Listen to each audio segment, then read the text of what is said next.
Thank you, Ankisha.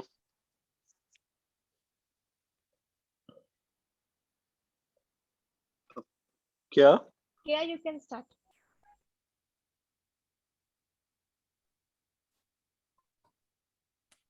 A warm welcome to INHAF's 62nd webinar. Today's webinar is organized in collaboration with IIED, International Institute for Environment and Development, on the topic of poverty and poverty assessment.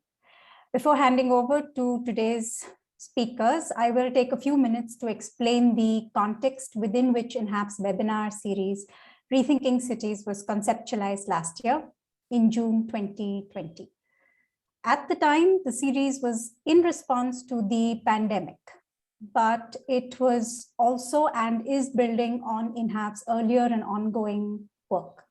In 2016, INHAF worked to bring together a civil society response around the Habitat 3 conference, leading to the submission of a Delhi Declaration document in Quito. It was then suggested to conceive a civil society think tank on India's urban challenge. Following this, and on the back of efforts to set up commissions on urbanization at the national and state levels, INHAF decided to spearhead Situally, Citizens' Urban Initiative. This initiative began with a few assumptions about the country's urban growth. For a start, cities as they are and the way they are developing do not appear to be able to meet the challenge of an unprecedented population growth. UN data indicates that India's urban population will double to become 877 million by 2050. This growth of, in particular, second and third tier cities is intrinsically linked to economic transformation, but we know that growth inevitably also produces negative externalities, leading to cities with huge environmental and social costs. Governmental effort towards this urban transformation is not adequate on its own, and INHAF's view is that new approaches and solutions must be located within a collective, multidisciplinary approach. The webinar series is therefore able to feed into this thinking by engaging with people and resources that strengthen the initiative, build a supporting constituency, and create wider ownership. The initiative hopes to achieve three broad objectives: reassess India's urban challenge, rethink the Indian city, and reformulate the response in the context of national development challenges, not only the urban or rural dichotomies. During the webinar series, we have had over 90 knowledge partners and over 300 urban and rural experts, professionals, civil society organizations, and community groups share their perspectives on multiple themes. Despite what even we may sometimes acknowledge as webinar fatigue, a wider and deeper understanding of the challenges facing our cities is emerging, raising important questions relevant now more than ever in the context of climate change, and pointing towards the need to coherently outline a roadmap for the near future. Today's discussion on poverty and poverty assessment brings together a wealth of experience from speakers who need little introduction. Without taking away more time, I would like to hand over to Dr. Seeta Prabhu, currently visiting professor and senior advisor, Sustainable Development Goals at the Tata Institute of Social Sciences in Mumbai. Dr. Prabhu is a leading exponent of the human development approach and has spearheaded the preparation of a number of development reports in the course of her career. Dr. Prabhu, thank you, and over to you. Thank you, Kaya. It's really a great opportunity and privilege to anchor this wonderful webinar that INHAF has put together. And rarely do we find so many stars in one webinar. And we have today the opportunity to discuss a very important topic on urban poverty and poverty assessment. And I think the COVID-19 pandemic has really exposed glaringly the fault lines in the development patterns across the globe and has brought to the fore the entrenched inequalities and the plight of the urban poor in an unprecedented manner. Urban areas have veritably been the ground zero for the pandemic, accounting for nearly 90% of the cases globally. And the fact, and in a cruel irony and almost poignant in nature, the pandemic required social distancing, frequent hand washing, and adequate health facilities, which were in direct contrast with the living conditions of the urban poor in most developing countries, which are characterized by overcrowded housing, lack of basic sanitation facilities, and abysmal health infrastructure. In India, it also painfully exposed the vulnerability of the migrants, as millions of whom had to trek back hundreds of miles to get back to their homes in rural areas, as despite having been ensured a right to life by the Constitution, they seem to have been denied the right to the city. In fact, the development of the city and its beautification has often meant eviction for the slum dwellers. The pandemic has also brought back attention to the responsibilities of local governments, who as frontline responders had an overwhelming role in recovery and rebuilding better to ensure resilient and inclusive cities. The lack of autonomy, the inadequate funding, as well as capacity constraints were glaringly evident as thousands battled for their lives in makeshift medical facilities. It is indeed a moment of reckoning and a moment of great reset, wherein we have an opportunity to plan and implement better policies for safe, resilient, and inclusive urban spaces. Cities more often have been unequal spaces, characterizing unequal access to opportunities. But often the unequal dimensions of cities are not even captured in the data sets, where the emphasis is more on capital and infrastructure growth. It is the best time also to reinfuse the ethical values of equity and justice into the development paradigm, moving away from the over-commercialization of urban spaces and the tunnel vision that focuses more on infrastructure than on people and their capabilities and their access to opportunities. It is important to remind ourselves, while on this hectic spree of hasty and ill-thought-out modernization attempts, that cities are not only important hubs of economic activity, but are also social and cultural spaces wherein people need to live in dignity and be able to pursue a life that Professor Pranab Sen would say, the life that they value and have reason to value. If this is an endeavor for which we are seeking solutions, like in this webinar, then we must have the appropriate paradigm within which such solutions can be discussed, one that gives importance to people rather than only infrastructure. In most developing countries, addressing urban poverty assumes a secondary priority, as governments focus much more on rural poverty, that is a larger phenomenon than urban poverty as of now, without realizing that very often urban poverty is a signal of distress and lack of opportunities in rural areas. It is also important to recognize that structural transformation in most developing countries has not followed the path of the Western countries, but has become a distorted phenomenon with the informal sector rather than the organized manufacturing dominating the scenario. I would argue that the ethos of human development is best suited for analyzing urban development, as it emphasizes human flourishing beyond material dimensions. The human development reports for Mumbai and Delhi in India demonstrate this beyond doubt. The paradigm emphasizes human flourishing and not just eradication of poverty. It gives importance to the creation of circumstances wherein people can be well-nourished, be educated, have a dignified job, and have access to social infrastructure and security. Moreover, I would argue that assessing vulnerability is emerging as a more important dimension than even poverty. Climate change has added to the complexity, as cities account for 60 to 80% of energy consumption and generate more than 70% of greenhouse gases, and are also increasingly bearing the impacts of climate change. While the Sustainable Development Goals do provide a framework and ethical moorings, there is a danger of a reductionist mindset of national governments that could confine their attention only to SDG 11 without recognizing its linkages with Goals 1, that is poverty, Goal 3 on health, Goal 6 on water and sanitation, Goal 7 on clean energy, and Goal 9, resilient infrastructure, Goal 16 on good governance, and Goal 17 on partnerships and means of implementation. We must also go beyond the right to city framework and its material assessments to non-tangible but equally crucial parameters that matter to people, such as liberty and freedom, dignity and agency, transparency and accountability, violence-free societies, and diversity in economic and social and cultural choices.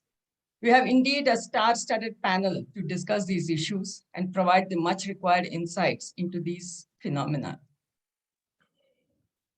Professor David Satterthwaite, who is the first speaker, has been with the International Institute for Environment and Development since 1974 and worked closely with the legendary Barbara Ward.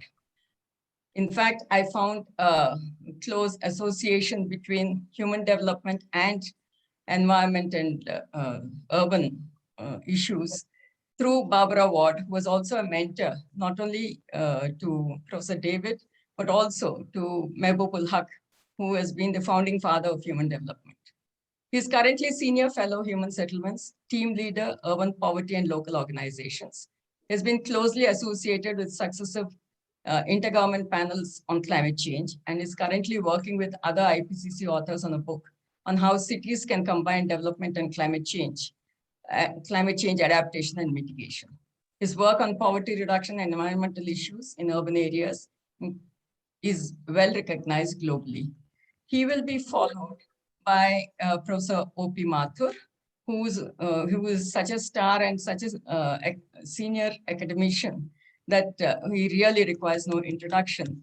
But in any case, to do my duty, I would say Professor Mathur is a senior fellow in the Global Cities Institute, University of Toronto. But this is only one of his many affiliations because he has held numerous positions, some of which are the IDFC chair in urban economics and finance at the National Institute of Public Finance and Policy, New Delhi, for over 15 years, in which capacity I have interacted with him quite often. He was Director, National Institute of Urban Affairs, New Delhi from 1984 to 1992. He has been associated with numerous United Nations organizations in various capacities, with the UN Senior Regional Planning Advisor and Project Manager. He's been consultant to United Nations University, the World Bank, Asian Development Bank, UNICEF, UNESCAP, etc. So as you see, he has a very distinguished career and he has such deep insight into the urban issues that it is a privilege to have you here, Professor Mathur.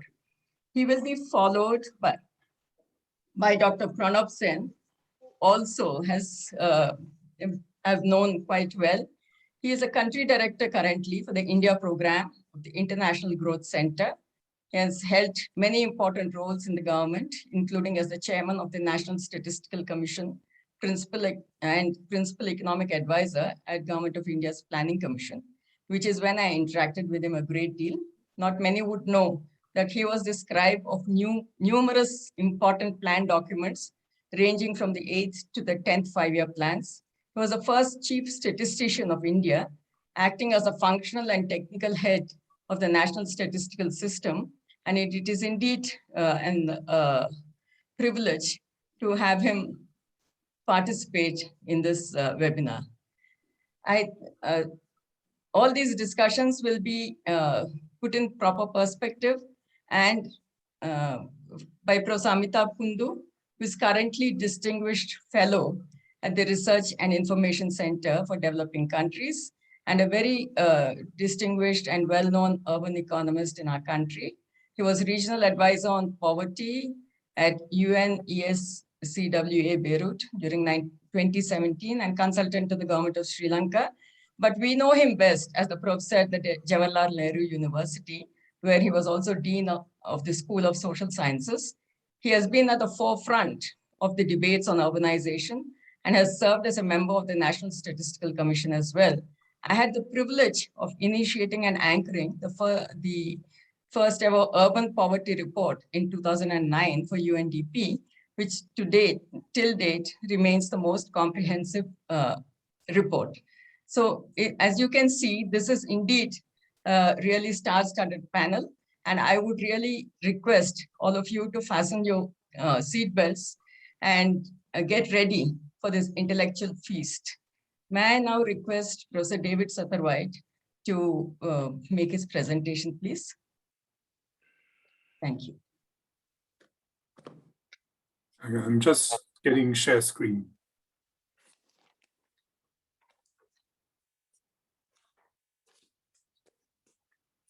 Could you share the screen, Professor David?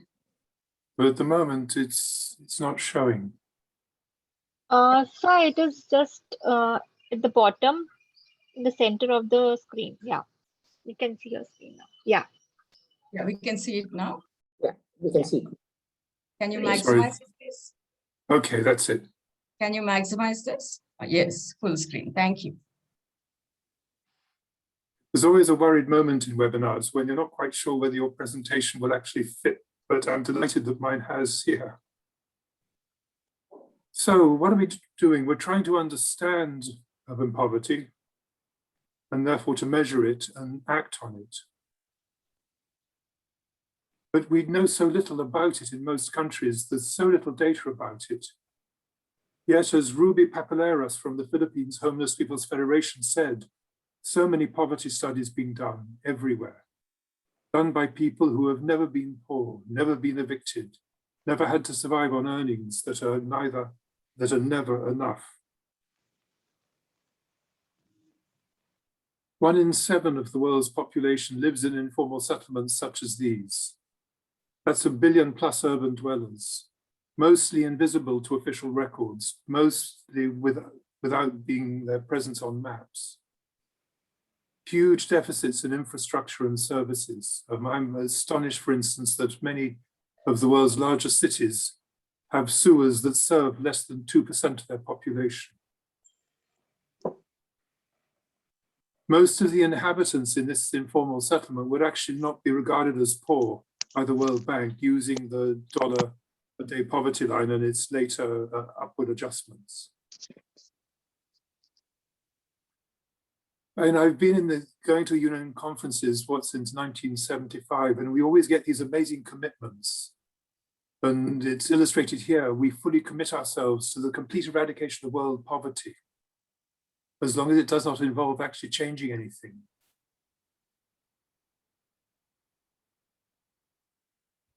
So poverty line is meant to be the income level needed by an individual or household to meet needs and avoid poverty. The purpose, in theory, is to identify those in need and help them. But in many nations, there's no benefits available to those with below poverty line incomes. National sample surveys with poverty-related statistics cannot identify those in need. You can't break them down into the ward and the district and the sub-city and the city level, which is what is required if we're actually going to identify and work with urban poor groups. So we're looking at who lacks the income to meet needs.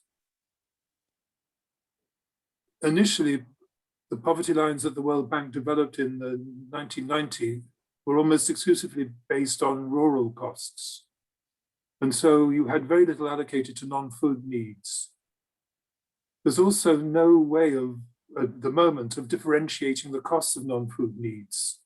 For instance, if we're looking at housing costs in Mumbai, I suspect that they're 3 or 4 times higher than a small urban center in Uttar Pradesh. Who actually says what should be included in urban poverty definitions? So difficult to define and measure urban poverty as it has so many facets. Oh, I don't know. Makeshift housing and insecure tenure, clearly a part of urban poverty. Sorry, my screen is losing the top, but I think we can live without it. The lack of attention to environmental health, the inadequate provision for water, sanitation, drainage, inadequate income, inadequate food, limited asset base. These are all familiar to you. Exploitation and discrimination, enormously increasing deprivation, lack of healthcare, no emergency services, lack of education, illiteracy, reliance on private schools because you can't get your children into a government school because you don't have a legal address. Illegality of home, of the land, of the livelihoods, of your connection to water and electricity. Inadequate protection from the law, the kind of rights and the regulations around environmental health and occupational health and safety, just not attended to at all. voicelessness and powerlessness within the political system. In most of the nations I work, being in an illegal settlement means you can't get on the voters' register. And of course, a lack of transport services. And we pulled these into 8 kind of headlines, almost kind of topic headings. But if you want to look at poverty in urban areas, at an absolute minimum, you have to look at each of these issues and consider their contribution. And there's you won't be able to read this, but this is an attempt to put the key aspects of urban poverty and all their immediate causes, just so that you get a sense of their diversity and how many of them there are. And of course, each of these has a different impact on different people. There's a huge variation in levels of risk by age, for instance. I still go to informal settlements where under 5 mortality rates are 200 per 1,000 live births. But that's 10, 20 to 25 times what they should be. Obviously, the differential impacts by sex, by gendered roles, perhaps by ethnic groups, perhaps by migrants who suffer discrimination. But if we shift to a multidimensional poverty indicators, the 8 headings, the 30 or 40 immediate causes, gives us many more entry points for actually reducing poverty. It can also help shift official perceptions of the poor from being objects of government policy to citizens with rights, as crucially, legitimate demands and capacities. And this broader view of poverty recognizes multiple roles that housing and neighborhoods can play in reducing poverty. It was in part the dissatisfaction with poverty data and with poverty lines that encouraged the move to looking directly at meeting basic needs. Of course, meeting basic needs is poverty reduction, but calling it meeting basic needs gives it more vibrancy. And so from the 1970s, when Barbara Ward and Mahbub al-Haq were both writing about basic needs, through to the international development targets, through to the MDGs, through to the SDGs, a lot of what they're recommending in meeting basic needs is poverty reduction.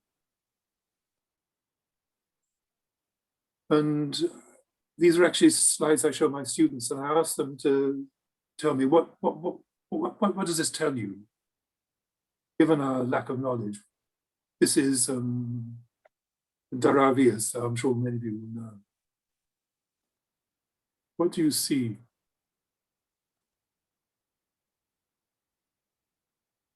What could be done to improve things?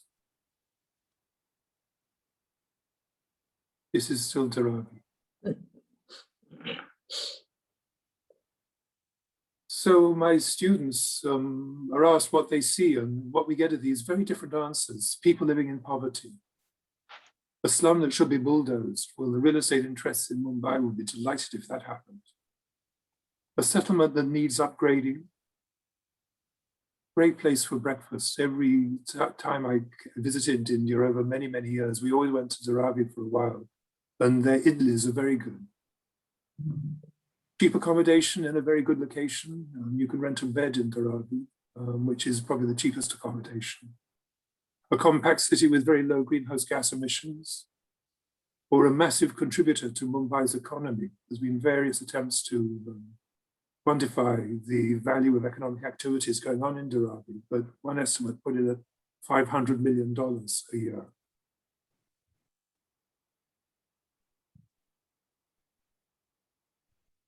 We've lost the top again. So we have many differences in the relative importance of these in different settlements. How do you measure it? Well, remember the eight different aspects of poverty. Remember the 30 or 40 direct causes of poverty. And we go to how you measure it. And it's just the cost of food. It's just the cost of food, or a wild guess as to the cost of non-food needs. Or the application of a standard formula. Those with incomes close to the food poverty lines what they spend on non-food needs should be the basis for establishing what they need, which of course is a nonsensical formula. You take the poorest people and look what they spend on non-food needs and apply that as a general standard.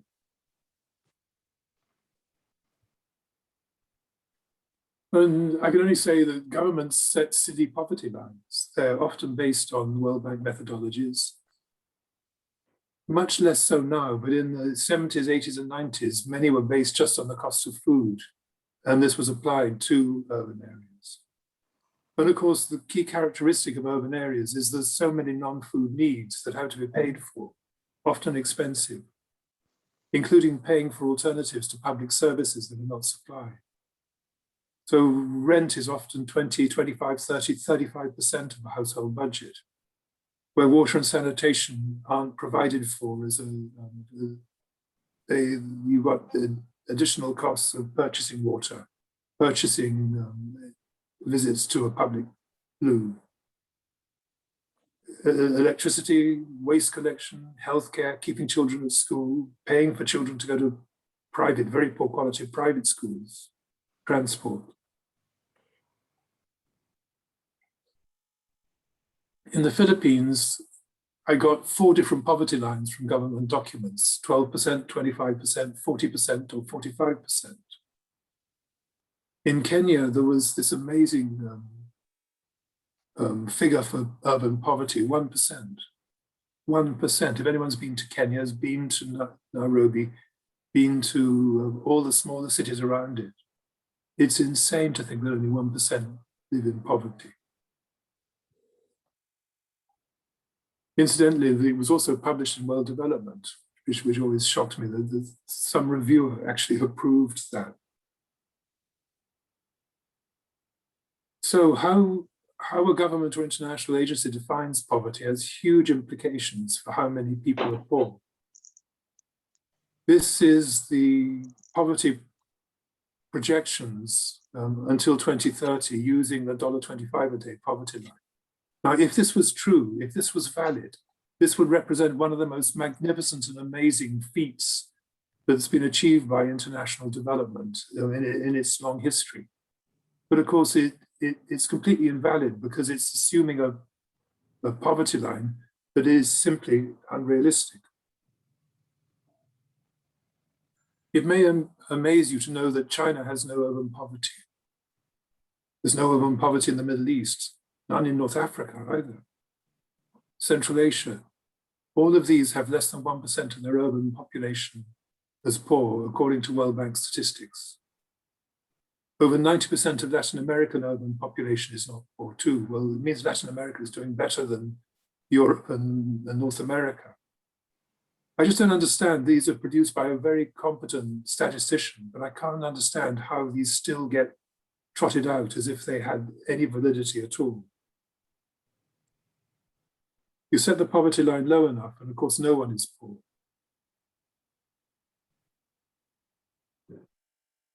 Here's the dollar a day poverty line applied in a range of countries, Latin American countries, some Asian countries, some African countries.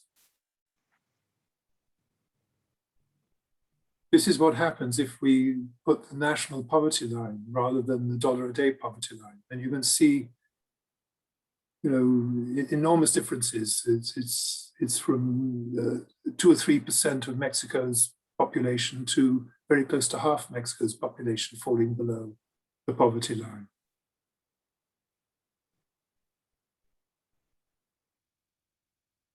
Amitabh may remember this, but UN Habitat announced that 200 million people had moved out of slums in the decade 2000 to 2010, including 60 million in India. We were at a seminar in the Ministry or the Department for Urban Poverty, and none of the Indian civil servants knew where this statistic came from. It turned out to be that UN Habitat lowered the standard for improved sanitation, which then moved a large number of people from not being in poverty to being in poverty to being not in poverty. We can fiddle the statistics and produce rapid growth and rapid decline in urban poverty, if we choose to do so. But how can we make measurements of poverty that actually measure deprivation, not just income, but assets, housing conditions, the quality of provision for infrastructure and services, safety nets, the rule of law, and voice for accountability and electoral representation? This is a list that constantly recurs as we move from trying to understand poverty as more than a lack of income. And of course, it's not just water and sanitation, it's good quality water and sanitation. It's not just services, it's affordable services. And it's the urban poor with the right to engage in how their own needs are defined and addressed. We invited teams from 6 grassroots organizations we invited teams of grassroots leaders from 6 nations to assess poverty. And we asked them to review the international and national poverty lines, examine what costs they face for food and non-food needs, who was most vulnerable, and what are the best ways out of poverty. This was organized by the Asian Coalition for Housing Rights. What it gives is some reactions from the grassroots leaders. But before we get to those, just to get a sense, each of these teams went back to their communities and carefully identified the costs of food and non-food needs, and did it with a rigor and a clarity and a level of detail that would shame many a statistician. But you can see that the US $1.25 a day that was the one used at this point is below even what the community leader said was needed for avoiding extreme poverty. None of them were anywhere near the $1.25 a day, except for the Philippines' extreme poverty.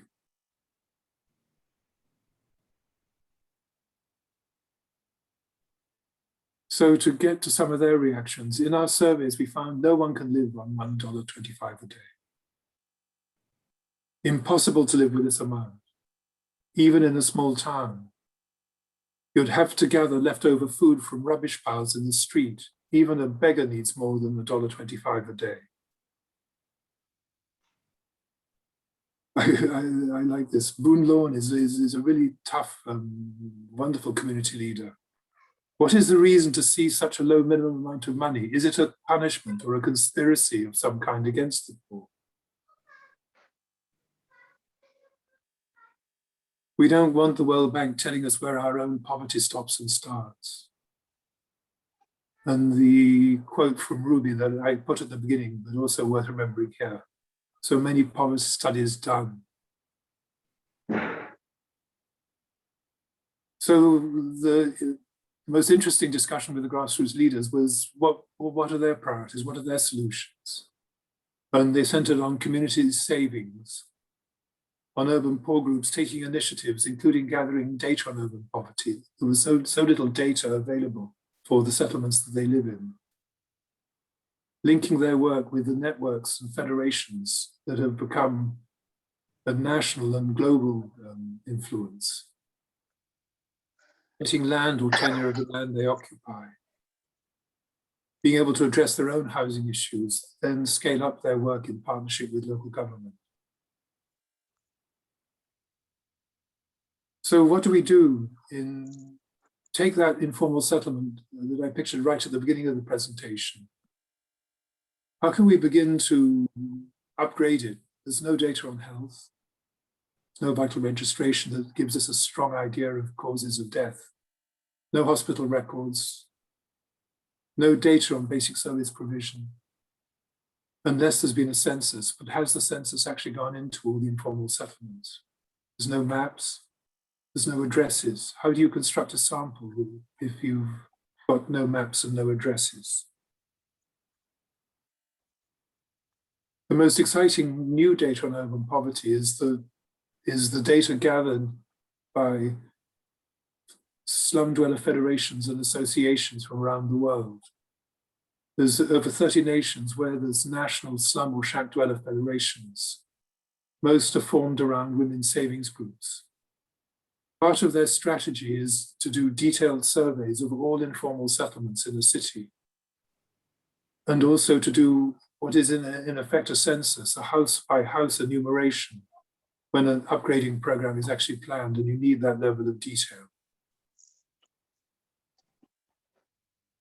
And you shocked and surprised your local governments who you presented this data to. This is an example from Zimbabwe. And it gives you the depth and the detail that governments need if they're going to change their policies towards supporting informal settlements.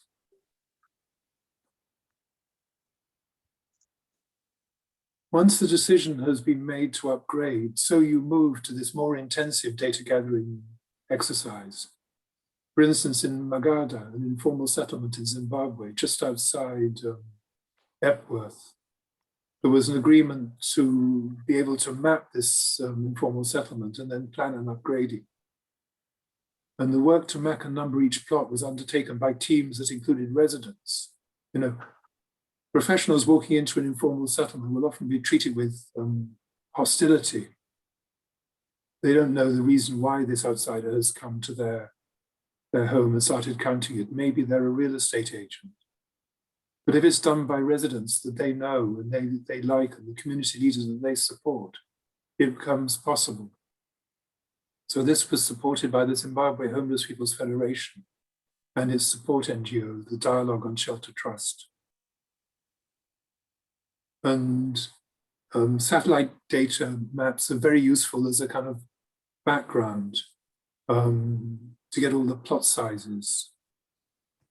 But of course, they can tell you very little. I mean, people talk about satellite imaging generating a lot of new data, but it doesn't interact with anyone on the ground, so it can't tell you anything about what's really happening.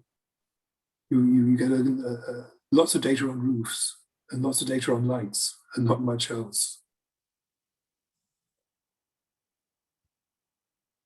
And how the reblocking, which is always difficult, this is comparing what the community discussions generated for what should happen in the actual layout in the end. And then they have these kind of familiar maps to allow them to plan for all the interventions they plan to take. These informal settlement enumerations are amazingly detailed. They give the location, the origin, some lovely little historical profiles as to how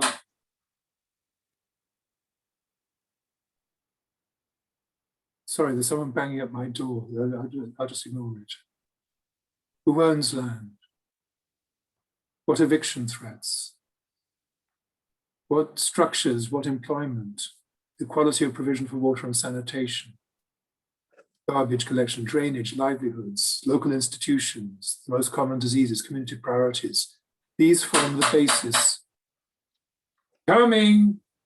These form the basis for poverty reduction exercises. They've been done in over 700 cities, and they're helping to change the way urban poverty is measured, by whom and how it is acted on.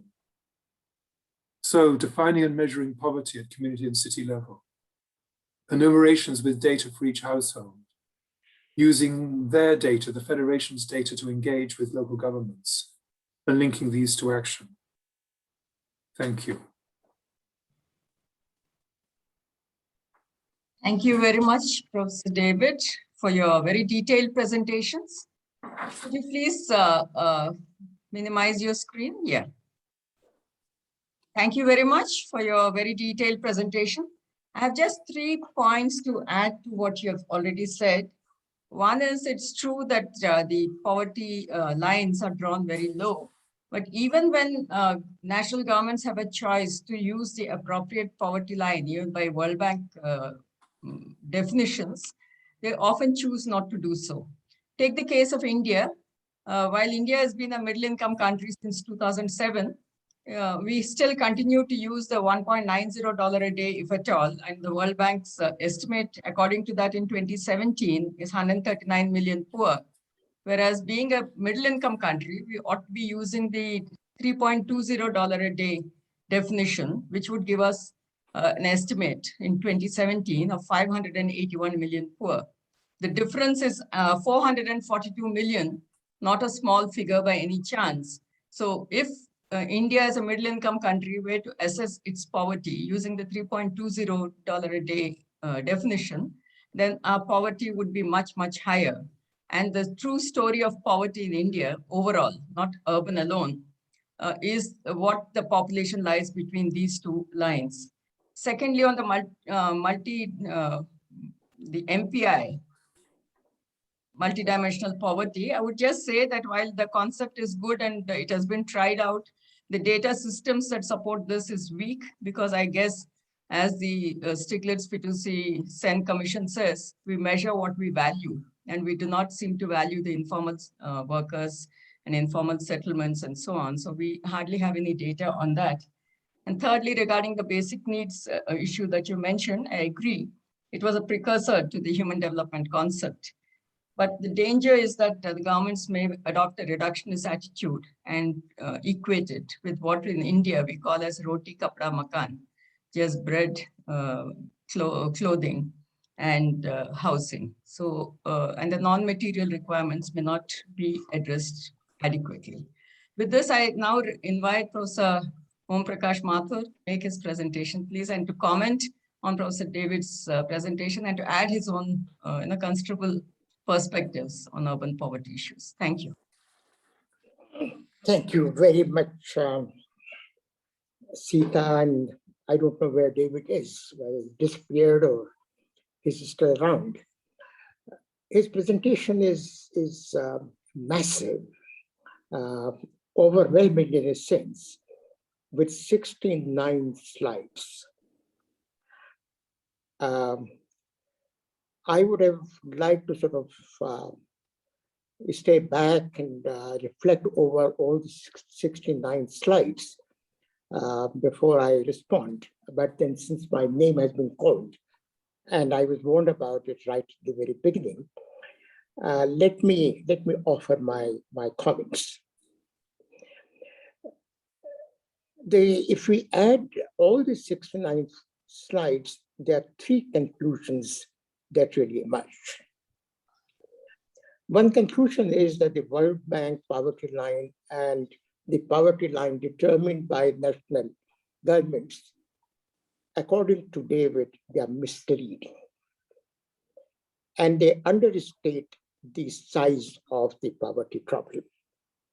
This is the first conclusion that really emerges from his presentation. The second point that I understood coming out of his presentation was that while there is some way of measuring food-linked poverty, there are huge problems in measuring non-food poverty, covering sectors such as shelter, such as basic services, such as education, health, social security, and themes of that kind. According to him, we have not succeeded in finding a credible way of assessing the non-food poverty so far, even though the figures, whether it was $1 and now it is $1.9, whether it does include the non-food poverty, but the shares of non-food poverty, according to David, are very, very small and they need to be hiked up. And the third point, which Seeta was also mentioning just now, is that poverty, urban poverty particularly, is multidimensional. And although it offers entry points, as he mentioned, entry points for interventions and initiatives, it is extremely difficult to capture multidimensional poverty because we just don't seem to have the data. The question that really arises is, do we agree with his assessment or do we not agree with his assessment? A couple of points here. One is, which is what Seeta also mentioned just now, that it is not as if the World Bank uses just $1 inflation adjusted to 1.90 dollars, but World Bank also uses number of poverty lines particularly for countries such as India. And if I recall right, they had fixed $2.15 for estimating poverty for India, China, and Indonesia, as India, these three countries particularly moved up from low income to low middle income countries, and the World Bank is using those kinds of poverty lines now. That is point number one. The second point that really comes out is that most countries do undertake surveys which produces data on multi-dimension, such as shelters, such as water, sanitation. And if we succeed in making some kind of assessment, and we do use those numbers come out of the national sample surveys, particularly in respect of housing, in respect of water, in respect of sanitation, in respect of electricity. We do use them for estimating how bad or how severe the poverty situation is. So it is not as if we use simply the poverty line, but we also supplement it with the supplementary data that is produced once, every 5 years or every 10 years in some cases from this out of the national sample surveys. They seem to be entering now in yet another phase where we have really not seen the data, but it seems to be coming out that using very high frequency data and using artificial intelligence and the big data techniques to really make very quick assessments on where we are in respect of poverty, in respect of SDG, in respect of many other international benchmarks which are being set up by international agencies. So the situation is not as hopeless as David was trying to project. Now, the one basic issue underlying this presentation was that the agencies, we need not necessarily rely on official statistics, but we can also rely on civil society organizations who also undertake these surveys from time to time, and their assessments, perhaps, in the words of David, they seem to be far more reliable. They can be acted upon, and initiatives can build around those assessments. Now, as one who loves numbers, our preference has been for data which is comparable over time. That's my benchmark for a good data set, that they must be comparable over time. And the problem that I see with the civil society organizations carrying out survey once in a while and not necessarily with the same definitions of the concepts that we use in poverty assessments, or whether it is the multi-dimensions, then it does make me very uncomfortable using those sets of data which we cannot compare over time. That's point number 2. Now, in the presentation, not necessarily the slide that is showed, in the section 9 presentation that I saw, it does bring in, and those are the kinds of issues that interest me more, the linkage between urbanization and poverty and GDP and poverty. It does bring in the slide, set of slides there. But it's not really, he shows one regression between urbanization and GDP, but does not really look at it as what it says. Now, we have been looking at these numbers. Urbanization and poverty, GDP poverty. And both of these regressions, if we run it now for Indian states, will find that more urbanized states seem to have more of urban poverty and less of rural poverty. We do find those kinds of aberrations here. But when it comes to GDP, it does show very clear relationship that 1% increase in GDP does lead to roughly about 0.4% decline in urban poverty. So those really help us in some way to understand the linkage between urbanization, poverty, and GDP. And those really help us in at least understanding where we stand. I'm not suggesting at all that our public policy responses rely on those reflections, but surely they help us to understand where we are. Where I find David's presentation particularly weak, that's where, while he brings in civil society responses, he does not bring in at all responses of the state and responses of the market to poverty issues. Now, when we see the period in India 2004 to 2011, that is a time that there was a huge decline in urban poverty and huge decline in rural poverty. And one can begin to see how GDP growth of that period led to a massive decline in urban poverty as well as rural poverty. Now, that was also the time when a series of initiatives, public sector initiatives, were undertaken by the state. I'm not suggesting at all that those really led to the fall in poverty, but the public sector did play a major role in addressing poverty issues. And if we simply see the list of the initiatives, and that really comes out very clearly in the paper that I also did, like Seeta did, for Kundu's report of 2009, that really lists out all the initiatives that were taken over the years for reducing urban poverty, the public sector initiative.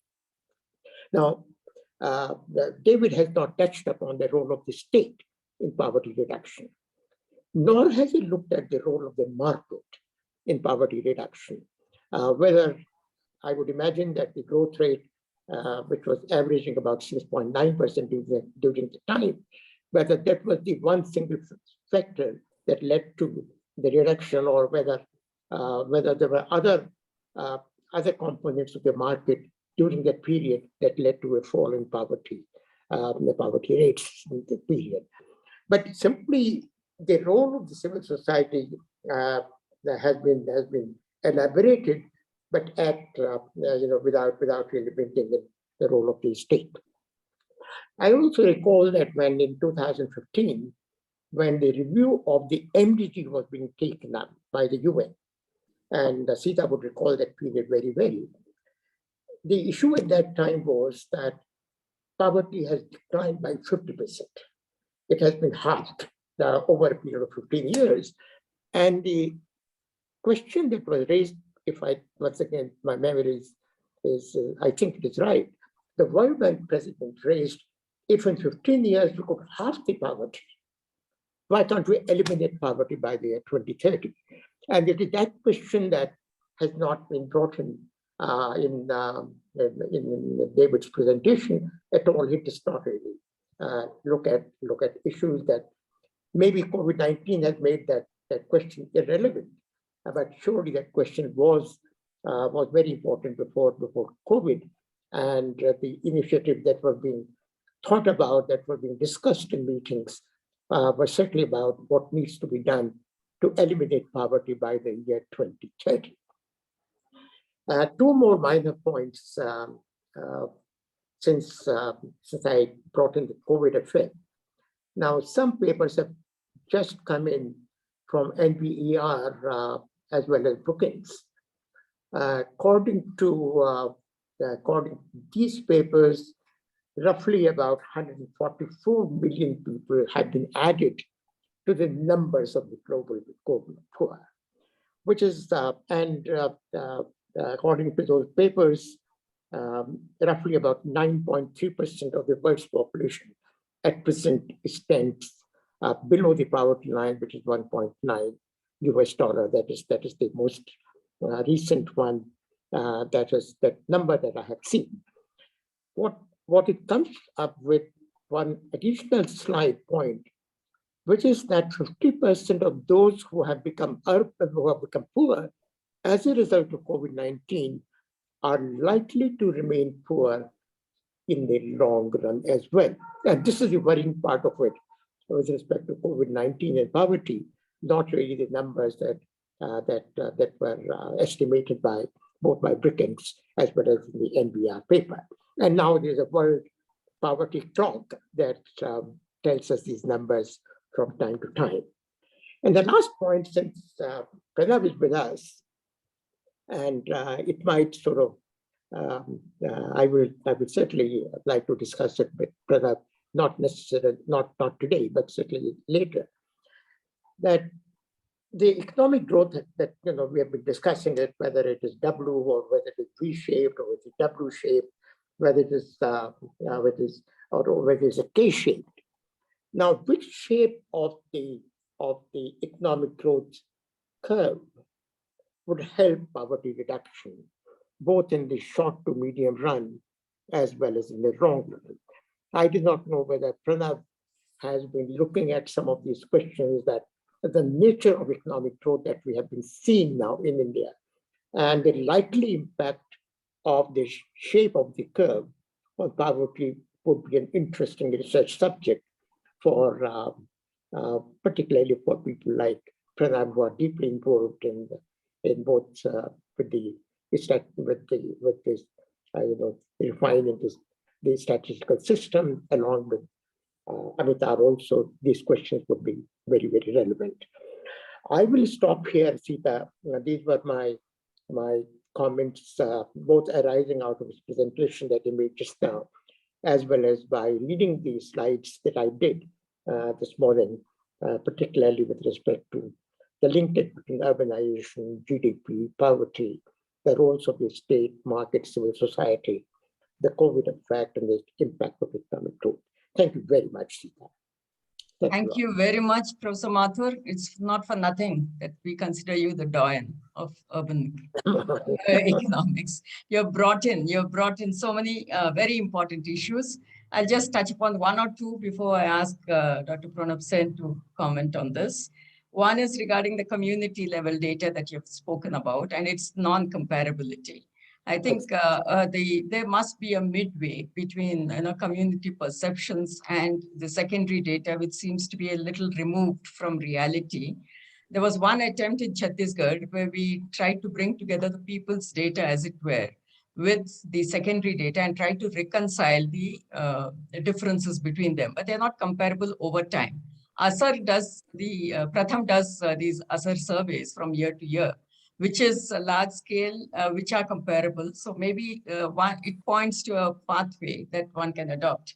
The second very important point is on public policy that you said. And of course, it's the most important pivot that we need to. I think Professor David highlighted the civil society issues and how community data, and you have highlighted the public policy. Both are, of course, required. And the weak sort of response of the state during COVID and the increase in poverty, and incidentally, much of the poverty is tended, the estimates have shown, will be concentrated in women and children. And if it's going to remain for long, we would be reversing the, whatever gains that we have made so far, and that is much more worrying. And it's truly important. And I think third and last point is that the countries do conduct several surveys sectorally, but they rarely tend to bring them together to provide an integrated understanding. There's a housing survey, there's an education survey, there's a health survey, all independent, but they're not never brought together. And as Professor, Pranab would know very well, and we tried our level best. Even we do not even have district level data on poverty. We tried to bring, CSO and NSSO, National Sample Survey Organization, together to combine the central and state samples to provide district level estimates, but that has still remained a dream, and it is not borne out in reality. And this was almost a decade ago that we valiantly tried from UNDP to bring the two organizations together. So horizontal coordination has always been an issue. And with these very deep insights that both the speakers have provided, may I invite Dr. Pranab Sen in his various hats that he wears, National Statistical Commission, Planning Commission, and so on, please further add to the discussion. Pranab Sen, please. Thank you, Dr. Prabhu, for inviting me to take the floor. I must say, after OP's tour de force, I have very little to say about what David talked about. I mean, I think Professor Mathur pretty much did a critical analysis of what David had said. But what left me very unsatisfied with Professor Mathur's presentation, this is my critique of him now, is that Professor Mathur is the #1 authority on urbanization in India. But what he didn't talk about is really the subject of this particular webinar, which is urban poverty. And the reason I bring this up is that the notion of urban itself is fluid, and he knows it better than any of us. And the way it evolves and changes has a very direct bearing on our measurement of urban poverty. So if you look at what has been happening over the last few censuses, the growth of urban India has essentially been driven not by the organic growth of existing urban conglomerates. It's been through what are called census towns, which in terms of the census is classified as urban, but in terms of every other purpose, they are classified as rural. And much depends on what we are doing. And in a sense, this takes me to David's point, which is that to do what the World Bank does, which is have a single poverty line for the entire country without taking into account differences between rural, urban, or geographic price differences, is silly. I mean, I think all of us recognize this. The World Bank recognizes it as well. They don't do anything about it. That's a separate issue, I think. But the basic point is that at least in India, we have distinguished, and consistently ever since we started measuring poverty, we have distinguished between urban and rural. But given the dichotomy in the recognition that's used by the data collectors and that which is used for policy purposes, what you get is something very peculiar happening, which is that the rural poverty line, which is based on the rural consumption patterns, is much lower than the urban poverty line. Net result is that if you're misclassifying an area in terms of whether it is rural or urban, and we have been doing so, you're going to get into a situation where rural poverty will be underestimated. Because you will have in rural areas large pockets of what are essentially urban areas, but legally classified as rural, with income levels which are commensurate with urban, but a poverty line which is for the true rural. And the net result is you're going to underestimate it. All right? Now, the interesting thing that happens is that over time, these census towns, particularly those which are on the periphery of existing urban conglomerates, get merged into the urban areas and are given due recognition as an urban area. At the stroke of a pen, what you've done is you've reduced rural poverty and you've increased urban poverty. You've done nothing else but say that this, which was not a part of a municipality, is today a part of a municipality. It's a political decision. This causes complete havoc with intertemporal comparability, which Professor Mathur was talking about, because the geographies you're talking about are not the same. And in a sense, I think a lot of our discussions on urban poverty needs to take this into account, because urban poverty would have three very distinct components. The first component would be the settled residents of an urban area and the poor among them. This is a stable population. The second component are new additions to urban areas by integration of the periphery of cities. And the third component would be migrants. three very distinct sets of poor with three very different dynamics, with three very different endowments and three very different sets of opportunities. We tend to club all of these together, and this is what makes urban poverty assessments so complex. This is not a problem in rural areas. Rural areas, the population is settled, there is out-migration, but almost no in-migration of any kind. You don't have bits and pieces then getting tucked into rural areas. So that's my first order of problem, and we really need to take this into account because we don't have a very effective way of dealing with this. The second is, and this is what David was talking about, and I think we need to make a very clear distinction in terms of what are we using poverty estimates for. And there are two obvious areas where poverty estimates are needed. The first is poverty estimates as an analytical tool for measuring whether or not the development process is equitable. The second is to identify the poor so that targeted benefits can be provided. These two need not be the same. And indeed, I would submit they should not be the same. And in a sense, in India, that's exactly what we've been doing. So we've been doing poverty assessment for a long time, one of the first countries to do poverty studies. The estimates of poverty that we have in India are meant essentially for analytical purposes. They are not meant for targeting. And indeed, for most of our programs, we do not use the poverty line in any meaningful way. What we do use are identification surveys, the latest of which was the so-called socioeconomic and caste census, which took place in 2012, which is essentially a multidimensional measure, much the way that David talked about. It has absolutely nothing to do with the poverty line whatsoever.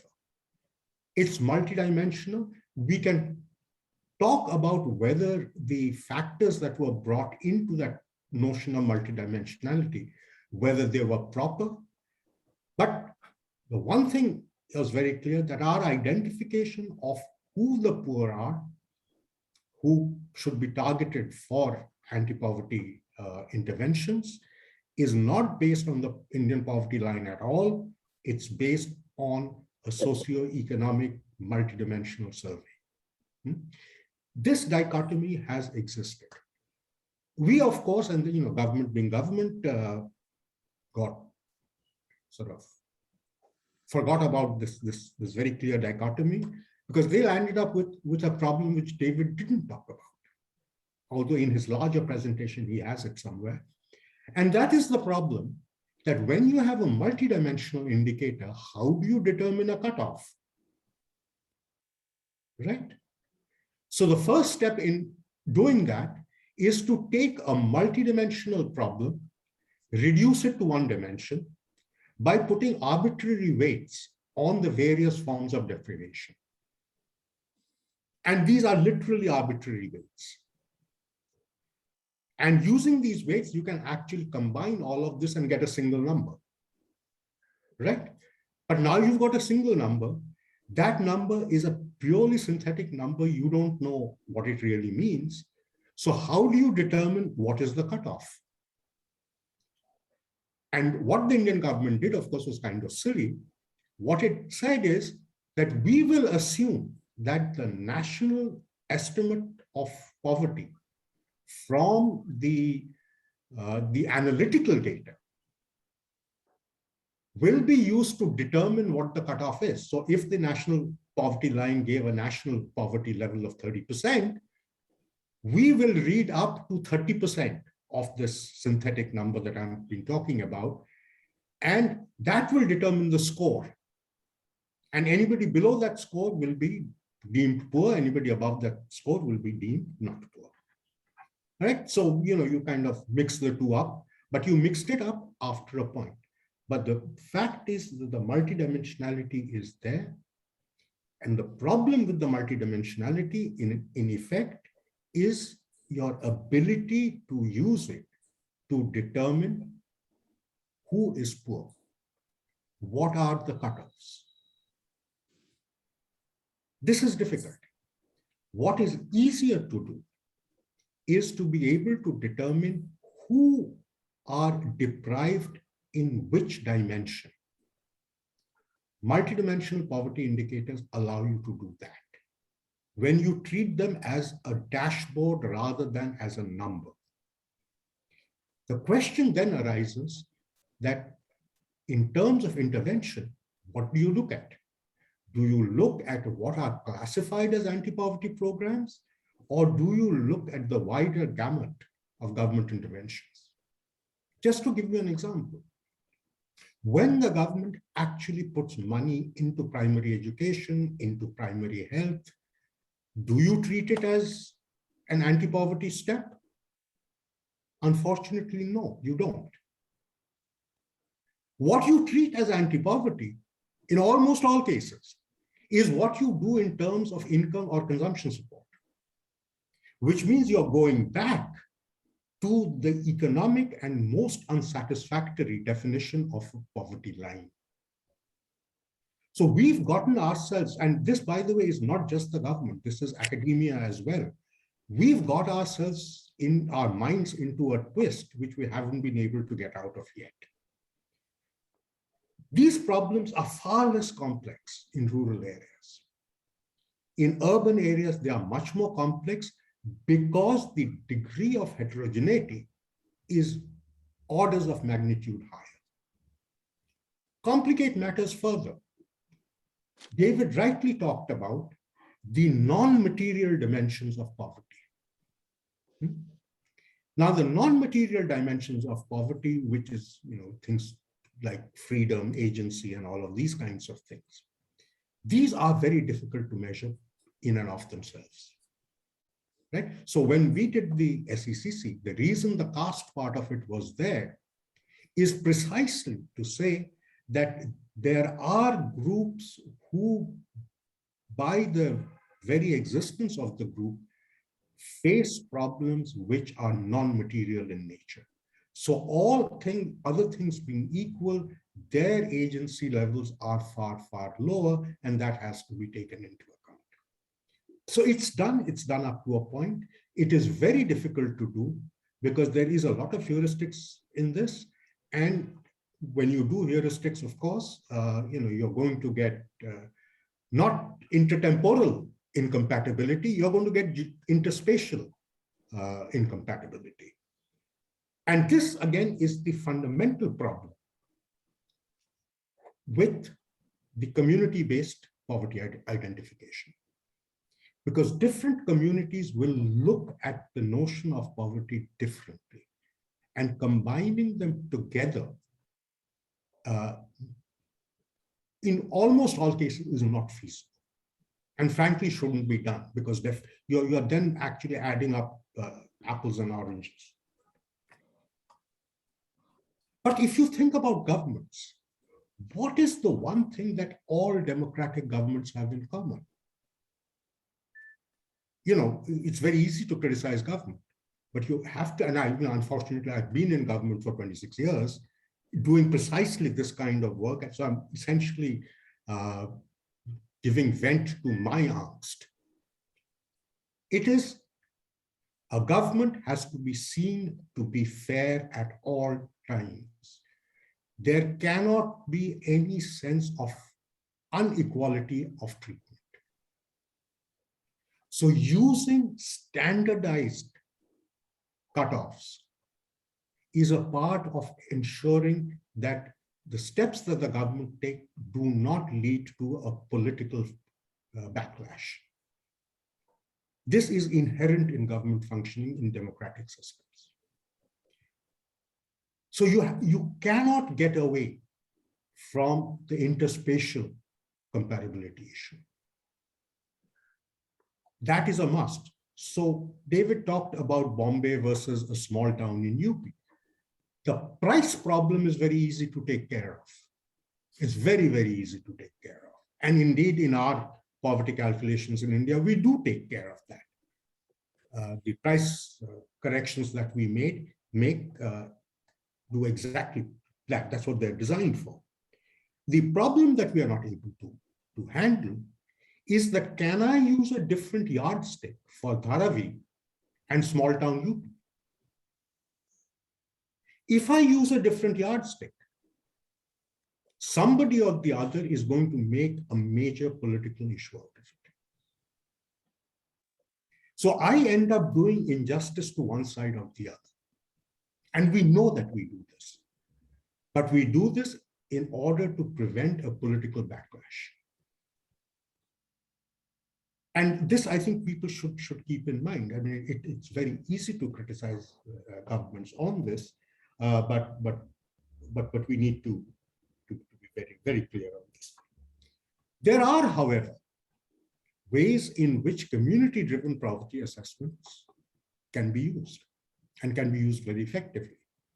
And those are when you are using the community to identify not absolute poverty, but relative poverty. We've had experience of doing that in India as well, where we've asked communities to tell us who are the 10 or 20 poorest households in their community. And the communities have agreed that these are the 10 or 20 most poor who deserve to be helped. But it's a relative measure. So for targeted interventions of this kind, community-driven identification of the poor is feasible and indeed is far more effective. But you cannot use those numbers as an assessment of the overall poverty level in the country. Right? So let's keep all of these apart and ask the question, what method of poverty estimation or identification is appropriate for what activity you're planning to undertake with it? You have analytics, you have nationwide interventions, you have community-based intervention. Three very different things, three very different approaches can and should be used.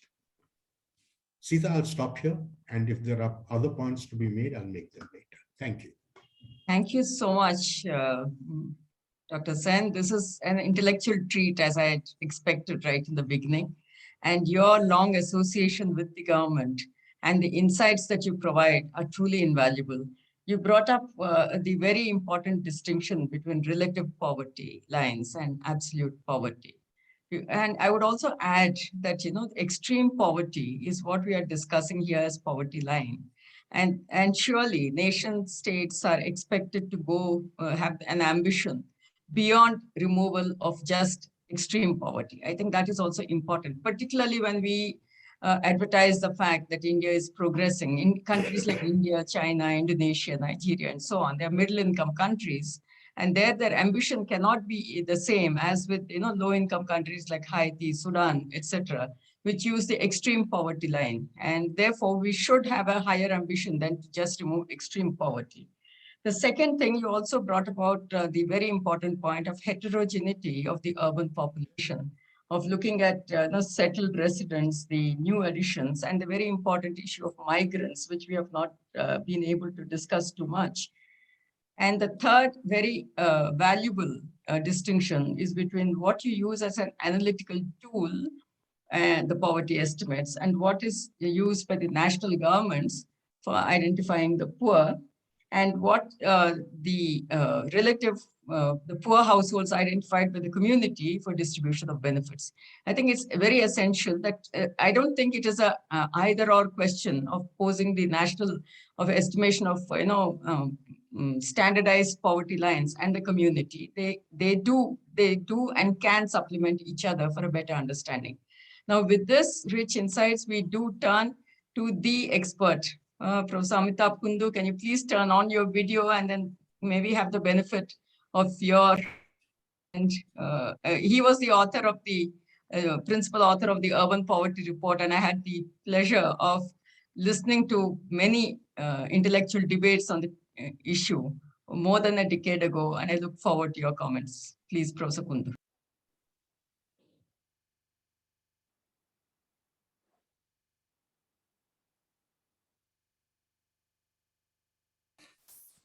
Thank you, Professor Seeta Prabhu.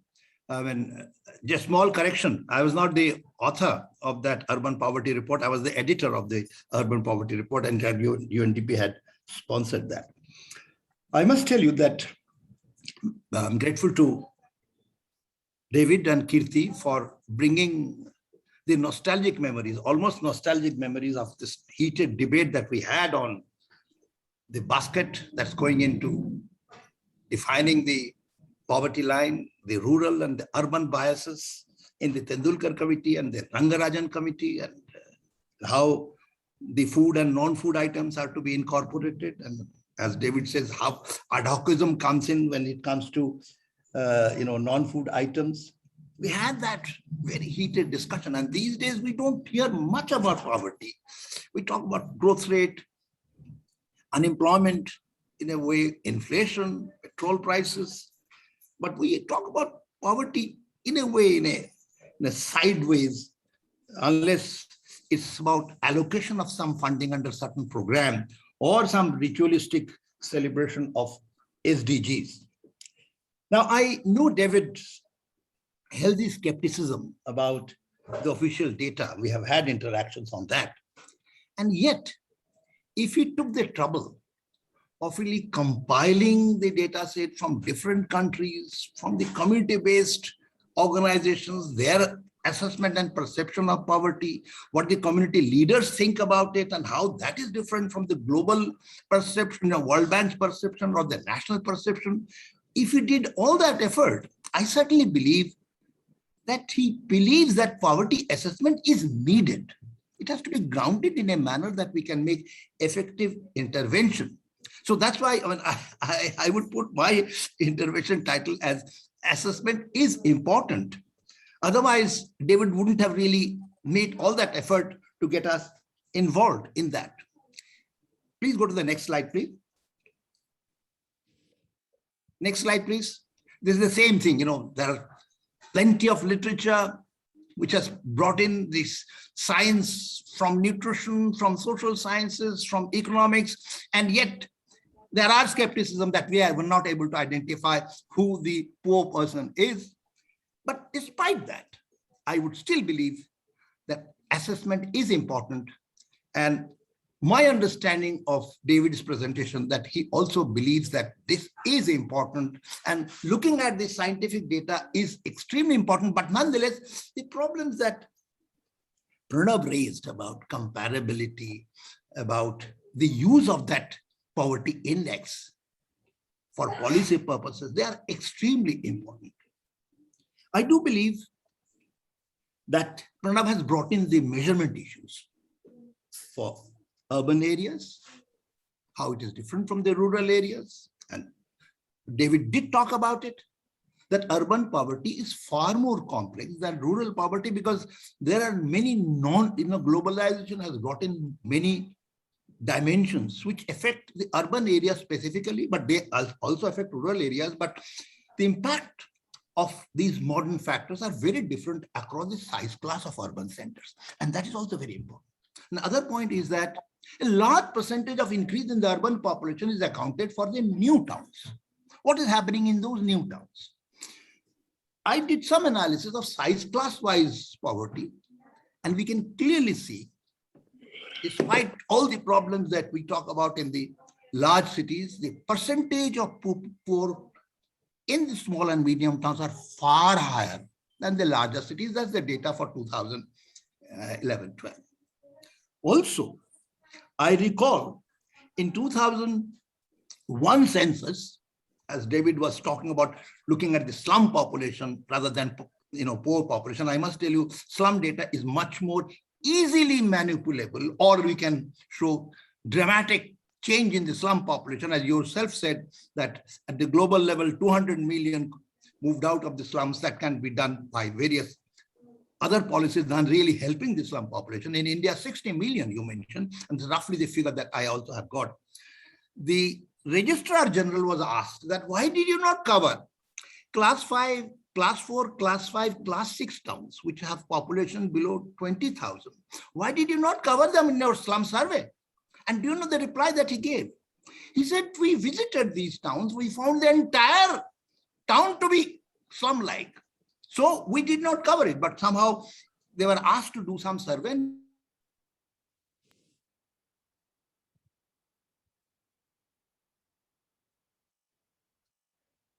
We have missed you.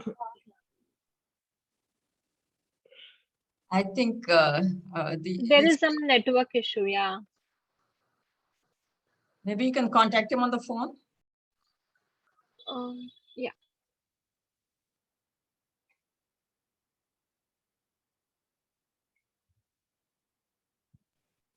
Meanwhile, I think I just would like to make 2 points to add to the discussion.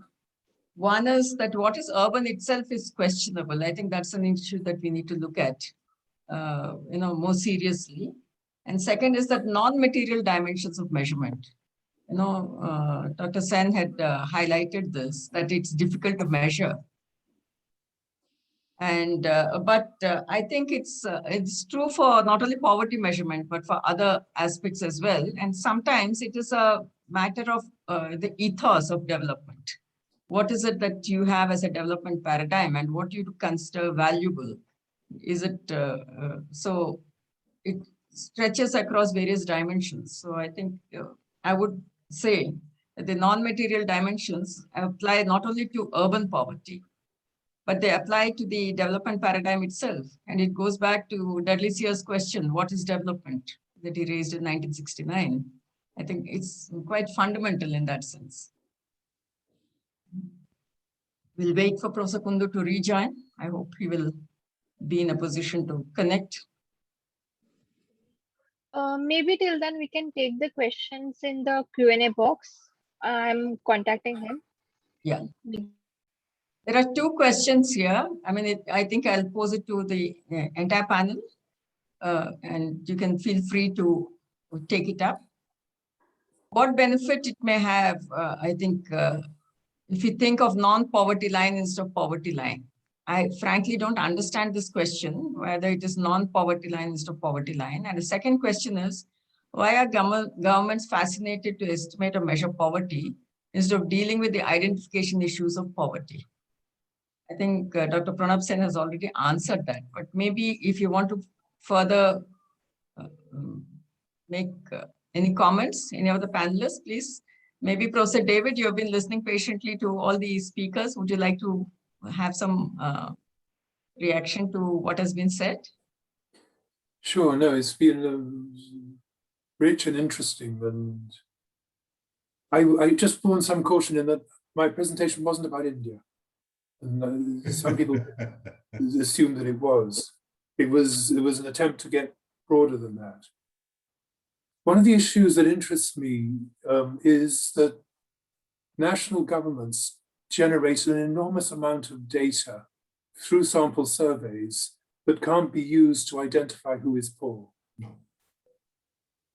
And, I was looking at the Demographic and Health Survey for Nigeria, 750 pages, incredible detail in health and in broken down, lots of wonderful stuff. But it was a national sample survey. It could only report on statistics by state. Now, if you're in a state with 90 million people, honestly, aggregate statistics are no use. And it's this perpetuation of this within the United Nations, because national governments are represented in the United Nations. So they're pushing constantly for national statistics, not city statistics, not ward statistics, not neighborhood statistics. Which is why I think we have to rethink how to rebuild a commitment to providing the data that drives action in each locality, because they're not getting that from national governments. The only exception is census. And I know Latin American countries where city managers can get census data about their city and about their wards and about their neighborhoods relatively quickly after a census, but I don't think it's common elsewhere. Yeah, Seeta, may I come in if David's? Wait, we are still waiting for Professor Kundu, so please do. Yeah, I think the question on non-poverty line does make sense. Because if you think about the way we've done our poverty identification, we narrowed the problem down by essentially defining something which is very close to a non-poverty line, which is to identify an exclusion criterion, that people who meet these requirements will automatically be eliminated from the population. So that you can now focus on a subset of the full population, which makes a lot of the discussion much easier, because what you're doing is you're increasing the degree of homogeneity. So a non-poverty line for reducing the size and scope of the problem is extremely useful. And I think whoever's asked the question has asked a very good one. Seeta, you're muted. Yeah, sorry. It's from Tess Fahun Kasi. Yeah. I think he's speaking from abroad, posing this question. I agree with you that the SECC, the Socioeconomic Caste Census, did exclude the non-poor. So in that sense, it's a non-poverty line. It may be one way of arriving at who is poor. There are two other questions, if I may please pose to the panel. And Professor Mathur, maybe you would like to take this up as the of this. How can poverty debate, Rajesh Mahapatra asks, how can poverty debate be mainstreamed again? Any smart ideas that will actually work? And a second question is that what multi-pronged strategies do you suggest to deal with multidimensional poverty? I think part of the reason why we are not discussing poverty is that we do not have data from 2011 onwards. That was the last number that we have with us, and that number has been discussed again and again and again, and probably there's nothing left to discuss, and the debate has died down partly for that reason. A second reason I suspect is that in the meantime, as the numbers have not come in, there's much more discussion on inequalities, rising inequalities. The top 10% and the bottom 10%, this kind of a debate has at least gained some publicity in recent years, combined with the new international benchmarks such as the SDG, such as the climate change. And so the whole attention has been diverted. You remember Seeta, you would recall the period when basic needs were being talked about. And basic needs, that kind of, that was also the time when suddenly the notion had come that slums are not a problem, but a solution to the problem. That kind of that was coming, the basic need issues were coming. So the debate about poverty was in the background, and more important really became the slums. And that's, everyone was talking about slum and slum and slum. The entire debate, moving on within the UN habitat, slum-free cities and cities without slums and so on and so forth. We are seeing more or less the similar situation at this time. We have not heard anyone talking about poverty. You go to the Ministry of Urban Affairs, no one talks about poverty. They are all talking about housing for all, sanitation for all, ODF, the access service level benchmarks, but not about poverty. It is surprising. No, it's not surprising. Maybe when Pranab will... OP, it's not surprising at all. No. I think the political focus has shifted away from saying who are the deprived in the country and what can we do about them, to focusing on what are we achieving. it's a spin. But this particular spin has the very unfortunate side effect that the poor then simply sort of go out of our picture frame. And it's a political projection that is happening where poverty is not something that you wish to discuss, because poverty brings out the warts in the system rather than the shining lights. Yeah, it is not only poverty, Pranab, it is also slums. No one is talking. I mean, look at various programs of the Ministry of Urban Affairs. There's not a single program which is earlier, whether it was Ray or whether it was the NST, all kinds of programs, about 10 of them in a series dealing specifically on slums. The only program that now deals with the relatively poorer sections is the National Livelihoods Program. That's right. Yeah, livelihood. Yeah. For the disadvantaged groups. But the lack of data is also a big issue. There's nothing, no numbers. And you can't really project the number after 2011, because the 2017-18 either didn't come or was held up for various reasons. No, was held up. I mean, let's be clear on this. It did come. It did come, but it did come. A report was prepared, but then the whole thing got not released, wiped out. Yes, gentlemen, just one more question for Dr. Sen. Is it feasible, Tathagata Chatterjee asks, is it feasible to have more nuanced poverty lines so that lines could be higher for metro cities and lower for small towns? They are. They already are. By definition. Yeah. Sorry, can I come in there? The five metro cities have poverty lines of their own. Okay. Which are different from the poverty lines for the other towns, and the poverty lines for urban areas are themselves separated between different states. So an urban poverty line in Karnataka and an urban poverty line in Bihar would be very different. Really? May I just pose one more question? Rajesh Mahapatra again. My question was not about what and why of the state of affairs. It was about how do we change the state of affairs?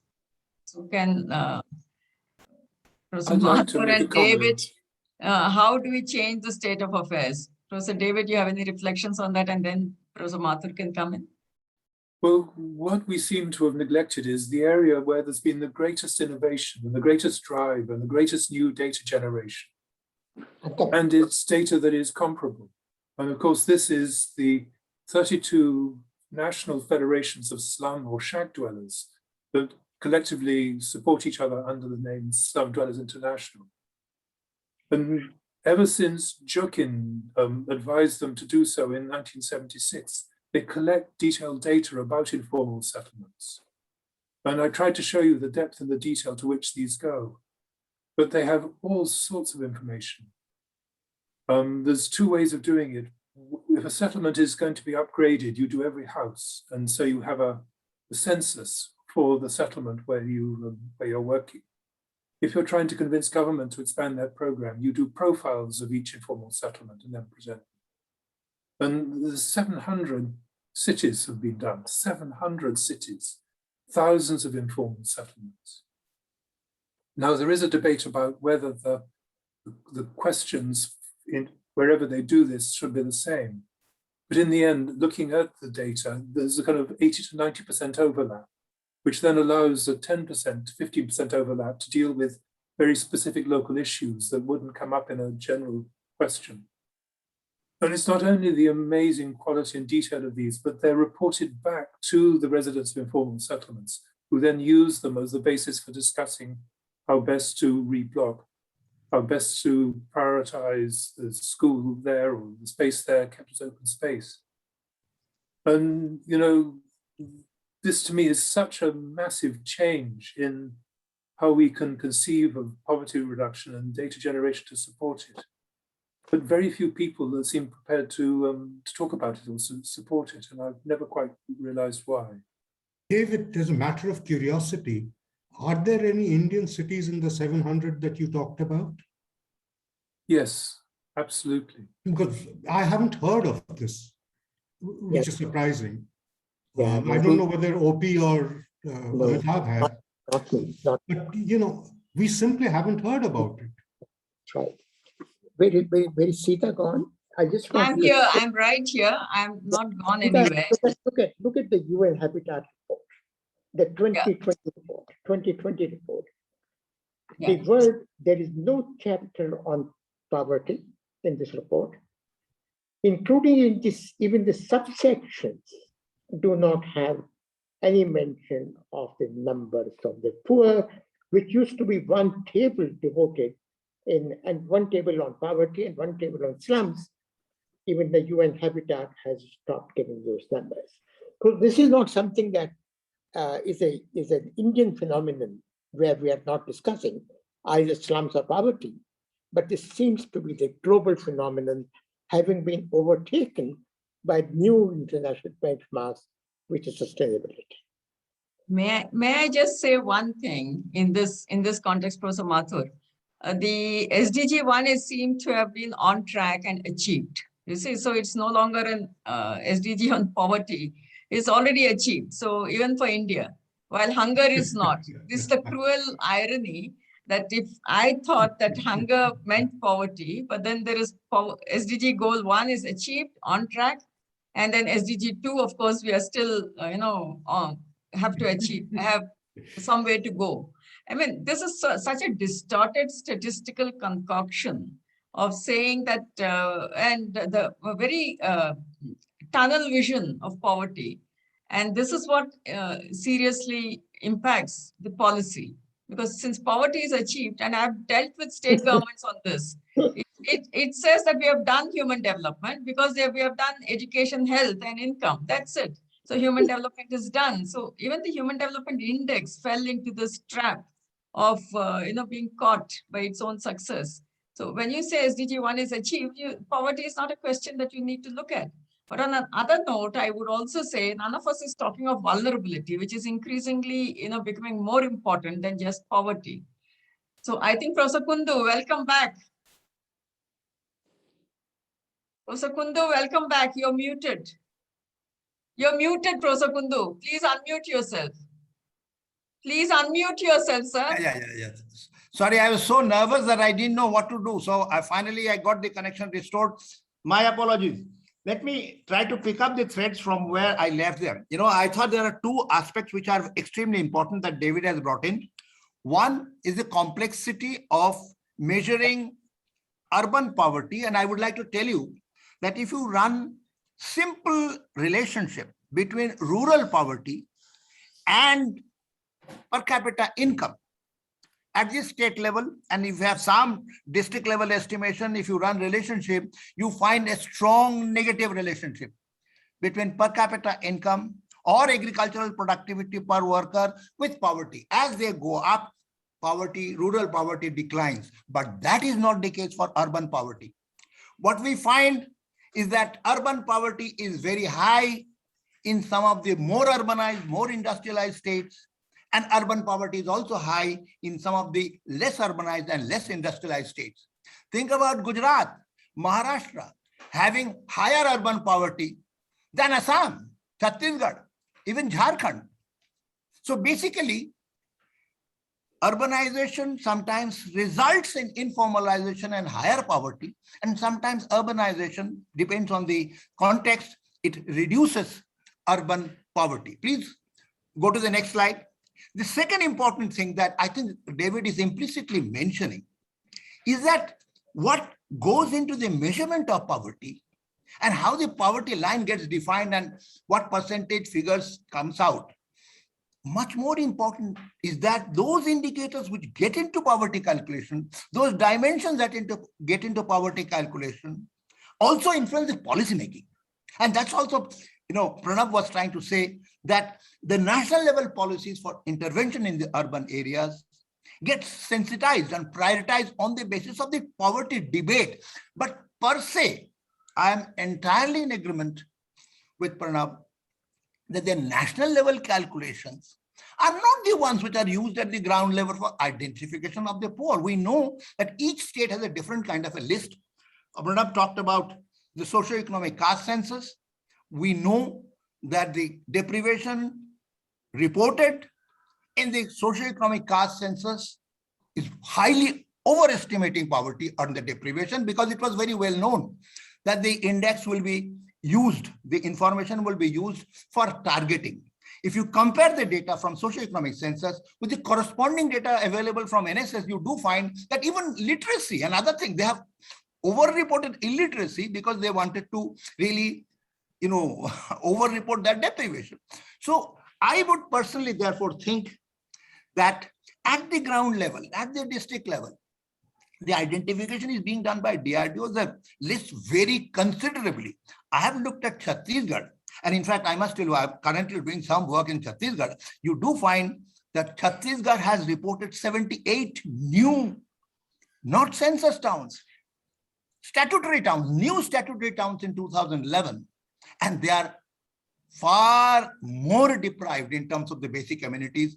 We have not done poverty calculation because I don't know whether the consumption expenditure data coming from the recent reports, they are saying they are not reliable. But nonetheless, it is very clear that small and medium towns have much higher level of deprivation, particularly the new census towns and even the statutory towns, because in Chhattisgarh, there are not many new census towns. They are all statutory towns identified by the government, and we do find the level of amenities is very bad. And I do think that there should be some sensitization of the state level and national level policies on the basis of this. But now, there are 2 points that I would like to ask David. One, as I said, that it is not being used for really identification of the poor at the ground level. We have, Narega, Manrega, we have Jan Dhan account, and we have the mobile Aadhaar card. There is a connection. An earlier concern that out of 1 rupee only 20 paisa reaches the poor to some extent. With many deficiencies of the present government, I would think that this had been addressed. So basically, it is not for actual identification of the poor. And this graph that you have, it clearly shows that urban poverty, I did the analysis at the state level, and I clearly showed that urban poverty is not really related with, negatively correlated with urban per capita income or industrial value added. You do find that many of the states which are highly urbanized, industrialized, report very high urban poverty. It's far more complex. Urban poverty is sometimes because of industrialization, because of urbanization, and sometimes it is because of the absence of this industrialization. The 2 or 3 questions, since I have already wasted much time of the panel, I would like to just mention 2 or 3 issues. One is that emphasis that David is making on sanitation, and he says improved sanitation must be taken into consideration. If you don't take that improved sanitation, then obviously the percentage of poor goes down, and this not improved sanitation is in a pathetic condition. I recall, David, there are 2 issues of IIED. I think Diana was overviewing the whole report, and the argument that came out of it, that the international agencies do not know the ground level situation in many of the cities in Asia, in Africa, and it is not possible to have piped sewerage system. And you must have online sanitation being included as a part of the strategy of providing sanitation. And that was the crucial argument. And I certainly think that Swachh Bharat mission, which has so-called achieved something like 80-85%, although I was chairing that committee, I don't accept the figure that 99% have been covered, neither in the rural or urban areas. But nonetheless, in Swachh Bharat mission, online sanitation has been given importance. I would therefore like to ask you that, do you think that we should say, unless it is piped sewer connection, as the role model which is being talked about by the international agencies, in which there is some business interest linked, should we not take the, what is it called, FSSP, fecal sludge and sewerage management system, which is now being talked about? And I think in many towns and cities, they have come out as fairly hygienic. My submission, therefore, is just look at the IIED study 2 issues, and the basic argument which was being talked about is that we should make take them into consideration. One more point, which is very important, I think Seeta also mentioned, and all the three panelists talked about it, is that if you take the poverty line to be at the lowest level, you will have no people in the poverty line. Of course, this is true. This is simple arithmetic. And you take it to the higher level, you will have 70% of the people falling under poverty. We know Arjun Sen Gupta committee talked about different layers, and one of his model, although the planning commission at that time told Arjun Sen Gupta that we are not asked to estimate poverty. You are supposed to be working on informal sector. But that one point which came out of that report is that 70% of the Indian population are below poverty line, because you take $2, $2.50. Seeta, you talk about $3.2. Now, what is the purpose of identifying certain groups which are in extreme deprivation? We know that even if you take a cutoff point, like say $1.9, so you do find a substantial number of Indian population are below that line. And those are the households where there is one child has died in the last 10 years. Children don't go to school. There's total deprivation. There are many studies, including that of Abhijit Banerjee, that this is emerging middle class. And the emerging middle class is fairly powerful. And this emerging middle class is asking for universal access to different facilities. And I believe there is a strong vested interest of this urban middle class to get included in many of the programs which are being targeted for the poor. My analysis in the late last decade, in the name of the urban poor, did show how the urban middle class is able to capture by pressurizing the government at the state level and the central level to be included as the legitimate beneficiaries. I personally think that if you declare 70%, I mean, the most progressive state is that, or more progressive scholar, radical scholar is that, who talks about 80% being below poverty line. How does it help? You are not, I mean, I personally think that you can have 3-4 tiers, extreme deprivation, you can do that. And if these poverty lines are not being used for actual targeting and deciding who will get the benefit, I really don't think that, it is that important. We should be able to focus on the bottom 30% of the population who really need immediate attention, where children are dying, children are not going to school, and mothers are not able to even deliver their babies safely. So I think this whole cry that let us increase the percentage of poor in the rural and the urban areas by putting the poverty line high, one can do that, provided, I mean, basically it's the resource allocation. The resource allocation is being done on the basis of the total number. And I have a feeling we must sensitize the government that poverty is very high and that needs to be addressed. But having just a very high cutoff point and then declaring that the poverty is very high in India, it doesn't serve the purpose. Finally, I would like to mention that the issues that Om has raised, Pranab has raised, that interspatial, intertemporal comparisons are important.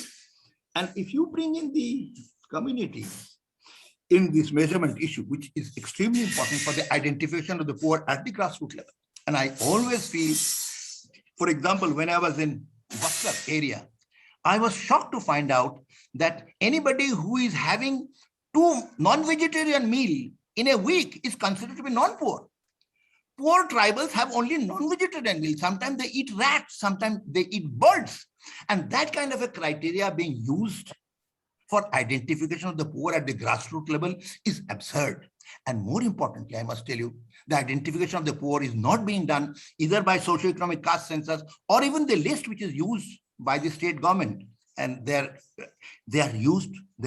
identification of poor is being done through political influence, through the influence of the MLAs and MPs and other political persons. So I think that is far more important than really talking about the national level. I think national level poverty debate really sensitizes the policy intervention at the macro level, but identification of the poor at the ground level must be done, as David has said, through engagement of the community. They should understand the local context. They should be able to identify. It's a multidimensional poverty easily. And I must tell you, David, that multidimensional poverty has this advantage of not only bringing in more than one dimension, but multidimensional poverty index. In fact, I was research advisor for UNESCO in Beirut. We calculated poverty in the rural and the urban areas in the West Asian countries. And we can show that multidimensional poverty is decomposable. Decomposable means you can say what percentage of poverty is because of which factor, which factor of deprivation. What percentage of poverty is for gender, desegregated by gender or by races. So it really helps us in directing the policies at the macro and meso level. And that's why I'm all in favor of having multidimensional poverty for sensitizing the policymakers. But the problem of aggregation of the multidimensionality and the judgment involved was very much there. And we calculated the composite index for multidimensional poverty, which modifying Sabina Al-Kire's methodology. But certainly that's an important thing. And I would conclude by saying I've really benefited from this presentation of David, because it has brought back some of these important issues of measurement, which are really linked with the policy intervention at the macro level. And that's why I'm grateful to him. Thank you, Seeta. Thank you very much, Professor Kundu. You have summed up and brought to our attention many more issues on intertemporal and interspatial comparisons, as well as you also highlighted the fact that what is urban itself is not very clear, and who are the poor is also not clear. What the debate today has been a very rich debate over 2 hours, and I think it's time for us to conclude. And I would just ask, if there's one question, only one question really, on how do you address this powerlessness and voicelessness? Just to be fair to the person who had asked this question, if anyone wants to, in the 1 minute final comments by each of the panelists, if you want to cover this, it's your prerogative. And one last question is, do you think urban poverty in Indian cities is inextricably linked to nature of employment and lack of social security? So even if we have programs addressing access to basic services, it may not be enough. I would just like to add to this, saying that basic needs is a concept that is making its comeback, but basic needs covers only, there are various interpretations of basic needs and the very minimal level, given governments and their orientation and the resource constraints.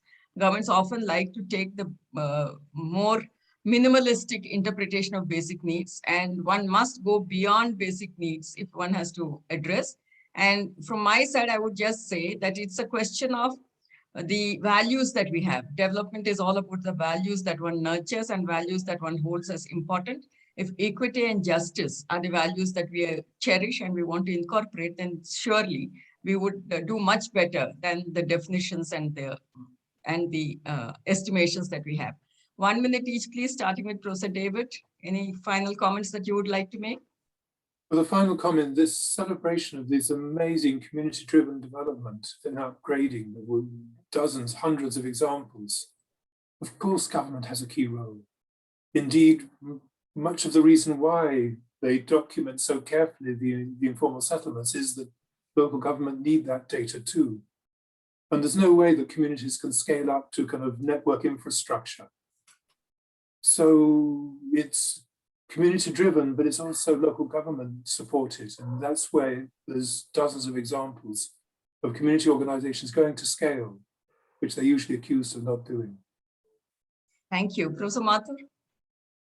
I would still like to see the numbers, whatever these numbers are. We need them very urgently now. We need them very urgently. We just don't know what the poverty line is. We don't know what the numbers are. And hopefully, I think Pranab is very much on it. We will have the new survey, which will tell us where we are. Thank you. Thank you very much. Thank you, Professor Mathur. Dr. Sen, please. Final comments. Yes, again, let me address this issue of difference between identification and analytics, because I think it really is at the heart of it. As far as identification is concerned, my personal view on the matter is that the more federated an economy, the better off you'll be in terms of your targeting, because you can be much more locally sensitive.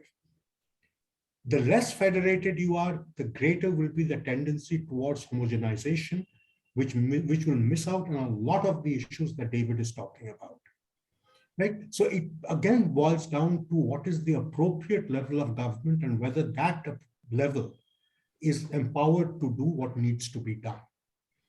If they are, then those levels of government can figure out on their own, as David is suggesting, what is the appropriate method of identifying who the beneficiaries should be. This cannot be done at a national level and probably not even at the state level. It will have to be done municipal and lower. Now, the question is that politically, are we willing to decentralize to that degree? If not, then the problems that OP has talked about, that Amitabh has talked about, will continue to plague us for a while yet. Thank you. Thank you very much. Professor Kundu, one last word. I entirely agree with Pranab that identification criteria for the poor would have to vary from region to region. For Madhya Pradesh or Chhattisgarh, you don't have a standard criteria because the tribal regions have a different kind of basket and there has to be different indicators. But let me comment on this voicelessness and lack of empowerment and the frustration, political instability, or the political problems that we have in the urban areas. I would just recall one story that Professor Pranab Sen told me. I was a student at Delhi school, and since I was so incompetent, he couldn't throw me out. So he himself moved up to London school. He told us that once Mehboob ul Haq came to my room and told that, look, can't we have political instability, voicelessness and frustration, because you talk about poverty and freedom. Can we incorporate that in measurement of development or a measurement of poverty? So Amitabh Sen said, I told him that I'm going to walk out of it. We have done enough by combining education, health and income. But if you want to bring that in, there will be so much of controversy. I don't think this is possible. I just want to tell this story. The second point I just mentioned quickly. Everybody is saying, Seeta, that COVID has impacted on the women and the children very badly as compared to the other sections of the population. Do we have any macro level data? Yes, we have some macro level data. 2019-20 PLFS data does cover 3 months of the COVID period. That is April, May, and June of 2020. I analyzed this data. Believe me, the impact of COVID on the rate of employment of the women in the urban areas is as bad as in the men. It is slightly higher in some cases for self-employment, but nonetheless, in rural areas, the men's unemployment rate has been affected very badly in the first 3 months of the COVID, which is April, May, June of 2020. Then, this is a study on discrimination I'm doing for Oxfam. Wages, and we do find that gender deprivation during the COVID period did not go up. I mention again, it did not go up. But gender discrimination is so high in the country. It explains 70% of the total discrimination, including caste and religious discrimination. 70% of the discrimination is gender discrimination, but that has nothing to do with COVID. Thank you very much. Thank you very much, Professor Kundu. This has been an intellectual feast, and I think we will have to have many more webinars to sort out the issues that you have done. I thank Kirti for this excellent opportunity he has provided me, and I turn over the floor to him. Kirti, please. Tejal? Can you hear me? Yes, sir. No, I obviously on the Voice is a bit weak. Mr. Shah, voice is a bit weak. hello, let me Sir, you can hold your mic a little bit closer to your face. now. Do you hear me now? No, sir. It Hello? seems like your internet is, there is a problem with your internet connection, it seems. Can you now? Yeah. Is there a general problem of internet connection? Because I thought my problem was at my end. No, sir. There is no problem at my You end. remember reached the the- middle We have suddenly. reached the fag end. We have reached the fag end. Just a couple of minutes. Mr. Shah, maybe you can just use the phone. Can you hear me? Yeah, we can hear you. Just Yeah. go ahead. Okay. Thank you very much, Seeta. And I think, obviously, I think on the content part on this. We can't hear you. We cannot We can't hear hear you you. at all. Oh God. Sir, you can hold the mic just closer to your face. I'm using my iPad. No, the headphones mic, the No. one that you're using. Hello. I don't have a headphone. Sir, Kirti sir's headphone. Okay. Can you hear me now? Yeah, take off the Yes, sir. headphones, we'll hear you. Yeah. Oh, fine. Thank you. I think I'm glad that the phone is creating problem. I think just two things very quickly, and then of course my responsibility to thank you all. One is of course, and after all the stalwarts spoken on the subject, I couldn't really say anything substantial.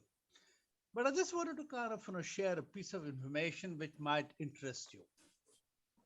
Very deeply impressed by what Asian Coalition of Housing Rights had done, about which David talked about, this poor defining poverty line. And I'm an integral part of Asian Coalition of Housing Rights. I was very deeply impressed, both on the methodology and in terms of the whole idea of poor defining poverty line, because who knows poverty more than the poor themselves? And therefore, I think, giving them an opportunity, listening to them, developing a methodology where you essentially, I think, learn from them and really kind of, do some kind of measurement definition, I think was a terrific idea. And it happened in 6 countries, and I was very impressed. And therefore, learning from it, as a matter of fact, borrowing from it, just 4 years ago, we tried to do this for the city of Pune. And I don't really know how good work we did, but we did, because I know we'll be told that, oh, this is civil society, community-based processes, problems of numbers, problems of counting, problems of accountability and all that. And therefore we did an interesting thing. While we were doing essentially a community process, we brought in Professor Rath in this whole process. And we worked with Professor Rath and of course the community processes to do a poverty assessment, I think for Pune city. Now, it's evident, and I think one of the small point I want to make is this, that even if this process is something too much to think about at the national level, too much to think about at the state level, too much to think about at the city level, I'm sure it has some validity at the community level. And I think there is a great need to invest in this process so that bottom-up processes, I think, get understood. And I think, we get, some kind of more realistic assessment of what is happening so far the poor is concerned. But this is my small point. That's number one. Number two is this, just day before, we had a very interesting webinar. It was on urban employment guarantee. And we were talking about urban employment guarantee, an idea whose time has come. And we were talking about this, obviously, I think, we have been talking about this for the last 10 years. And I think, it got, very highly articulated and I think, brought out, I think, during the pandemic, lockdown.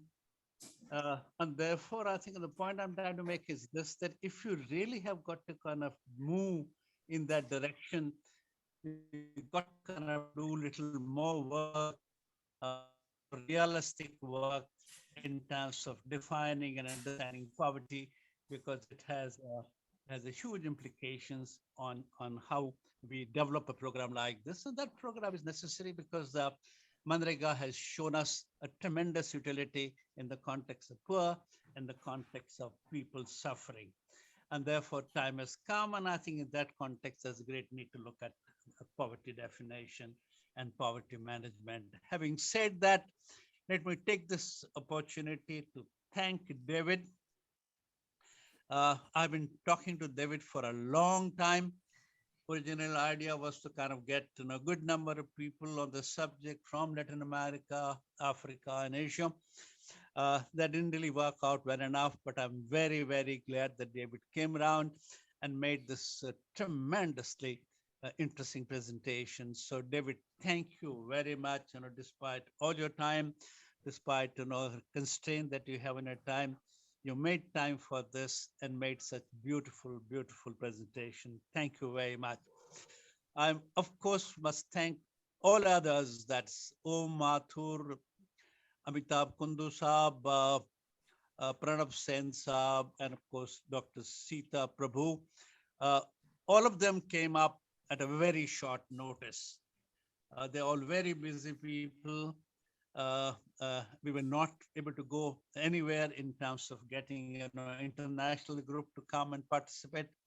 I approached them and they've been very kind, and they come in, and I've seen such a wonderful and rich meeting that we had today. So thank you very much, all of you. Sitaji, especially, you went on saying that you're not an urban person, but as everyone knows and sees, you did a wonderful work in terms of moderating this giants presentation.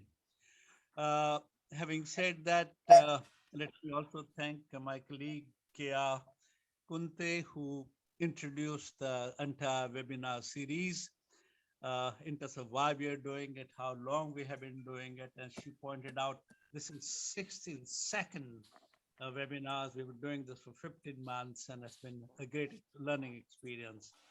And I must thank my colleague Ankisha, who works behind the scene and makes this possible. It looks so effortless and so well organized, except for the trouble we had with Dr. Kundu. Amitabh, this is the first time in 62 webinars that we had a problem of system not working for close to 5 minutes. We're very sorry, but otherwise it's always worked very well. So thank you, Ankisha. Thank you, David. Thank you, Amitabh ji. Thank you, Mathur Saab, and thank the Sen Saab. Thank you very much. And we couldn't have expected much of a greater, high caliber, better conversation that today. Thank you very much. Thank you. Thanks, Karti. Thank you.